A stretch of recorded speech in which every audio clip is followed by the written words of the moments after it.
മമ്മൂക്ക വരണേക്കാൾ കുറച്ച് ദിവസങ്ങൾക്ക് ഞാൻ ബ്രഹ്മയുഗം കണ്ടിട്ടുണ്ടായിരുന്നു.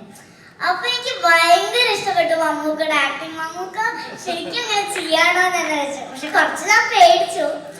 പിന്നെ മമ്മൂക്ക വന്നപ്പോ ഞാൻ ആകെ എന്റെ കിളി പോയി. ഇതെന്താ അപ്പൊ മമ്മൂക്കയുടെ ആക്ടിങ് ഞാൻ തിയേറ്ററിൽ എന്റെ കൂടെ കണ്ടപ്പോ എനിക്ക് ഭയങ്കര സന്തോഷമായി. ഇഷ്ടപ്പെട്ടോ? എന്താ ഏറ്റവും ഇഷ്ടപ്പെട്ടെ മമ്മൂക്കയുടെ ആക്ടിങ്ങില്? അവിടെ ആക്ടിങ്ങില് നമുക്ക് വരുമ്പോ ഒരു ഫൈറ്റ് ഉണ്ടല്ലോ, ആ ഫൈറ്റ് ഇഷ്ടപ്പെട്ടു. അപ്പൊ നമുക്ക് മമ്മൂക്ക എടുത്ത് ചോദിക്കാം. മോൾക്ക് എന്താ മമ്മൂക്ക എടുത്ത് ചോദിക്കാനുള്ളത്? എന്തെങ്കിലും ചോദ്യം ആദ്യം തന്നെ മോള് റോസമ്മ തന്നെ അങ്ങ് ചോദിച്ചോ. എന്റെ ആക്ടിങ് അങ്ങനെ ഉണ്ടായിരുന്നു. സൂപ്പർ. ഞാൻ പേടിച്ചു പോയി. ഭയങ്കര ആക്ടിങ് കണ്ടിട്ട്. ഇത്രയും ചെറിയ ആൾ ഇത്രയും വലിയ അഭിനയം വിനിയോഗിക്കുന്നു വിചാരിച്ചു.